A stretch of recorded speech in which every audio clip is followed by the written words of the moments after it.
नमस्कार। मैं doctor Ritesh Kumar Agarwal, assistant professor geography, SMCC government college Abu.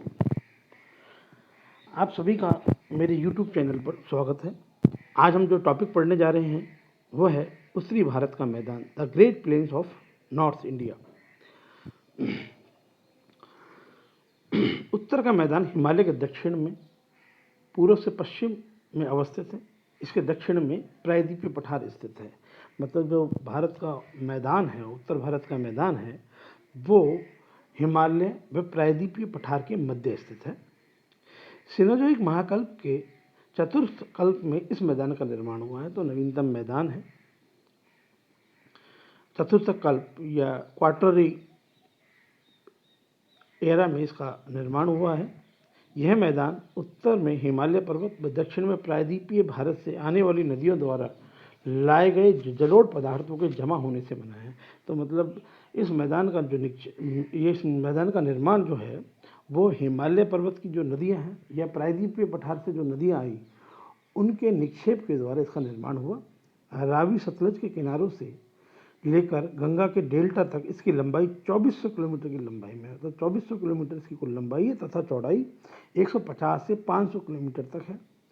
यह सबसे सकड़ा असम घाटी के अंदर है, तो असम घाटी में सबसे सकड़ा है जहाँ इसकी चौड़ाई 90 से 100 किलोमीटर। लेकिन यह बंगाल में अधिकतम चौड़ा है। सबसे अधिक चौड़ाई जो इसकी है पश्चिम बंगाल के अंदर है, 400 किलोमीटर है इसकी चौड़ाई वहाँ।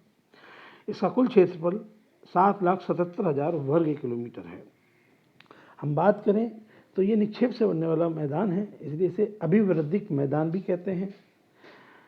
इसकी औसत गहराई 1300 से 1400 मीटर के मध्य पाई जाती है। इस मैदान का औसत ढाल 25 सेंटीमीटर प्रति किलोमीटर से भी कम है, मतलब समतल काफ़ी है मैदान। नेक्स्ट बात करें हम उत्तर भारत के मैदान को अगर नक्शे में देखें हम तो हम दिख रहा है कि इसमें पश्चिमी राजस्थान वाला भाग है, पंजाब है, हरियाणा है, उत्तर प्रदेश है, पश्चिम बंगाल है, बिहार है, कुछ झारखंड का भाग भी इसके अंतर्गत आता है। और इधर की तरफ हम देखें उत्तर पूर्वी राज्यों में असम भी इसके अंतर्गत आता है। सबसे पहले अगर हम उत्तर भारत के मैदान का भौगोलिक वर्गीकरण की दृष्टि से देखें तो यहाँ 5 उप विभाग बनाए गए हैं, जो यहाँ पे स्थलाकृतिक भिन्नताओं के आधार पर इसको विभाजन किया गया है। सबसे पहले है भावर का मैदान, तराई का मैदान, बांगर मैदान, खादर मैदान और 5वां है डेल्टा मैदान। तो ये 5 रूप से 5 प्रदेशों में इसको वर्गीकृत किया गया है, भावर, तराई, बांगर, खादर और डेल्टा। इसमें मैप में देख रहे हैं हिमालय से बिल्कुल दक्षिण में लगता हुआ भाग जो है सबसे ऊपरी भाग है, जो हिमालय से टच है, हिमालय के पर्वतपदीय भागों में है, उसे भावर कहते हैं। भावर के आगे वाला जो क्षेत्र है वो तराई कहलाता है। जबकि नदी अगर हम इसमें देख रहे हैं, नदी के किनारे वाला भाग तो खादर है और दूर वाला भाग उससे अधिक दूरी पर जहाँ वर्तमान में बाढ़ का पानी नहीं पहुँचता वो बांगर कहलाता है।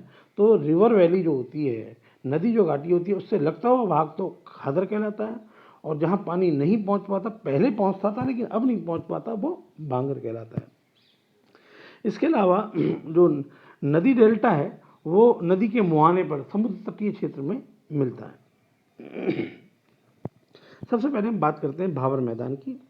भावर का मैदान शिवालिक के तलहटी में सिंधु से तीस्ता नदी तक लगभग 8 से 16 किलोमीटर की चौड़ाई में फैला हुआ है। वह इसकी ऊंचाई 200 से 300 मीटर है। भावर एक प्रकार का पर्वत पदीय मैदान है, जैसा भी हमने चित्र में भी देखा था, हिमालय के पदीय भाग में ही भावर स्थित होते हैं। भावर में आते ही नदी नालों की गति धीमी पड़ जाती है, क्योंकि वो पर्वतीय क्षेत्रों से जैसे ही मैदान में एंट्री करते हैं तो उनकी गति क्या हो जाती है, धीमी हो जाती है। और धीमी होने से जलोढ़कों का निक्षेप होता है, और जलोढ़क भी जो होते हैं बड़े बड़े कंकड़, पत्थर, रेत, बजरी के रूप में यहाँ जमाव होते हैं। यहाँ केवल बड़ी नदियाँ ही सतह पर दिखाई देती हैं, बाकी समस्त नदियाँ, जो छोटी नदियाँ होती हैं, वो भूमिगत होती हैं, क्योंकि जो पूरा क्षेत्र है, जो जलोढ़क का जमाव है, वो पारगम्य होता है। पारगम्य होने के कारण से जो जल है, नदियाँ भूमिगत हो जाती हैं, पत्थरों के नीचे चली जाती हैं।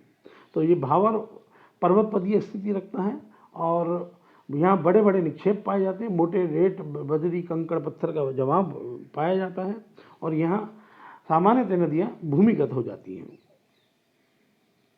हम देख सकते हैं इस फोटो के अंदर भी इस छाया चित्र में दिखाया गया है कि कितने बड़े बड़े पत्थर वगैरह ये पर्वतों से उतरकर यहाँ उसके क्षेत्र में फैल जाते हैं और यहाँ नदियाँ भूमिगत हो जाती हैं।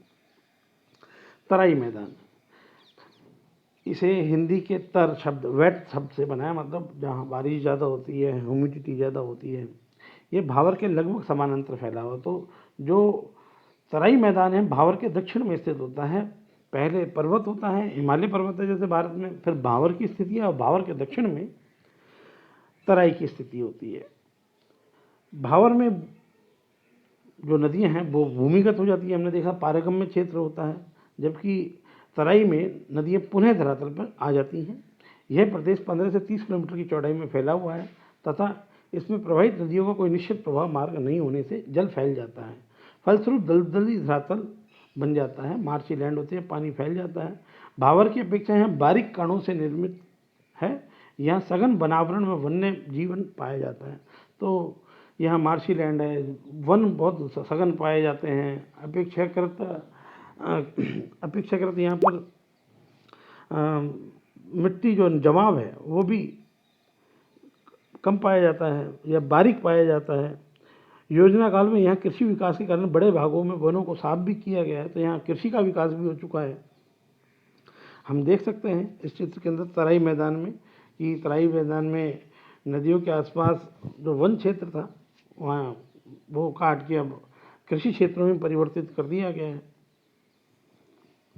बांगर मैदान, हमने देखा था नदी तट से दूर बांगर होता है और निकट वाला जो क्षेत्र होता है वो खादर होता है। बांगर क्या है इसके बारे में बात करें तो उत्तर के मैदान में बड़े भाग पर मध्य प्लेस्टोसीन तथा अभिनूतन काल के दौरान हुए जलोढ़ के जमाव मिलते हैं। इन पुरातन जलोढ़ जमावों वाले क्षेत्र को बांगर कहते हैं, जहां अब नदियों का बाढ़ का पानी नहीं पहुंच पाता। मतलब अगर हम देखें तो बांगर प्राचीन जलोढ़ मृदा हैं जो नदियों द्वारा लाई गई थी। पहले वहाँ बाढ़ का पानी पहुँचता था लेकिन अब नहीं पहुँचता, तो इसलिए प्राचीन जलोढ़ मिट्टी के रूप में हम बांगर मैदान को कह सकते हैं। सतलज के मैदान, गंगा का उत्तरी मैदान तथा नदियों के मध्यवर्ती भागों में बांगर प्रदेश का विस्तार पाया जाता है। यहाँ बाढ़ग्रस्त मैदान के ऊपर जलोढ़ वेदिकाएं बनी हुई हैं तथा कहीं कहीं चूना युक्त कंकरीली मिट्टी भी मिलती है जिसे कंकर भी कहते हैं। तो स्थानीय रूप से इस चूना युक्त कंकरीली मिट्टी को यहाँ कंकर कहते हैं। बांगर मैदान में कहीं कहीं लवणीय या क्षारीय क्षेत्र मिलते हैं जिन्हें रेहे या कल्लर कहते हैं।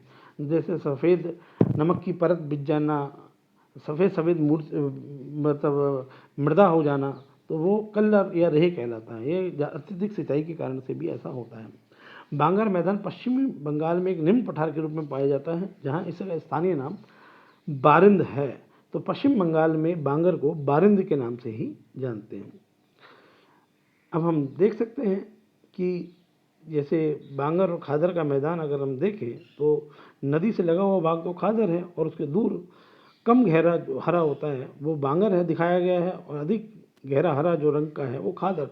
तो खादर नदी से लगा हुआ भाग और उससे अधिक दूरी पर क्या होता है, बांगर होता है, बांगर प्रदेश। अब हम बात करते हैं खादर मैदान की। खादर ऐसा मैदानी भाग है जहाँ प्रतिवर्ष नवीन बाढ़ की मिट्टी जमा होती रहती है। खादर से पर्याप्त भूमि जल भंडार मिलते हैं, वह प्रतिवर्ष नवीन जमावों से मृदा की उर्वरता बनी रहती है। तो यहाँ जो है प्रतिवर्ष बाढ़ का पानी पहुँचता है, मतलब मृदा का नवीनीकरण इस क्षेत्र के अंदर होता रहता है, इसलिए खादर मैदान अत्यधिक उपजाऊ होते हैं। यहाँ जल के विस्तृत भंडार भी पाए जाते हैं। खादर को उत्तर प्रदेश में खादर, पंजाब में बैट कहते हैं। बैट के नाम से पंजाब में खादर के मैदान को स्थानीय रूप से बोला जाता है। पंजाब व उत्तर प्रदेश के अतिरिक्त बिहार व पश्चिम बंगाल में भी खादर की अधिकता है। खादर मैदान नदियों के किनारों के सहारे पाए जाते हैं। तो नदियों से लगता हुआ जो क्षेत्र है वही खादर मैदान कहलाता है। खादर मैदान का निर्माण उत्तर प्लीस्टोसीन काल में हुआ जो वर्तमान तक अभी भी जारी है। तो खादर मनुष्य के लिए बहुत महत्वपूर्ण है, क्योंकि अत्यधिक उपजाऊ क्षेत्र है, भूमिगत जल के भंडार के रूप में है और बहुत आर्थिक दृष्टि से बहुत महत्वपूर्ण होते हैं। अब हम बात करें डेल्टा मैदान की, तो नदी के मुहाने पर जो नवीन मृदा का जमाव होता है उसे हम डेल्टा का मैदान कहते हैं। ये वास्तव में खादर के समान ही होते हैं। डेल्टा प्रदेश खादर के ही विस्तार हैं जो गंगा के निचले भागों में करीब 19 लाख वर्ग किलोमीटर क्षेत्र में विस्तृत हैं। तो इस क्षेत्र में भी क्या है, हमेशा मिट्टी का नवीनीकरण होता रहता है। डेल्टाई मैदान में भी तो ये भी उपजाऊ है। डेल्टा प्रदेश की उच्च भूमि को चार, जो ऊपर वाला भाग है उसे चार, और जो समुद्र की तरफ वाला जो दलदली भाग होता है उसे बिल कहते हैं स्थानीय रूप से।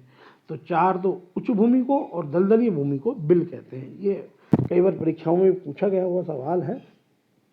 गंगा डेल्टा भारतीय उपमहाद्वीप के बंगाल क्षेत्र में एक नदी डेल्टा है, जिसमें बांग्लादेश और भारतीय राज्य पश्चिम बंगाल शामिल है। ये दुनिया का सबसे बड़ा नदी डेल्टा है। तो गंगा ब्रह्मपुत्र का जो डेल्टा है, जो प्रगतिशील डेल्टा है, यह डेल्टा विश्व का सबसे बड़ा नदी डेल्टा के रूप में है और डेल्टा बहुत उपजाऊ होते हैं।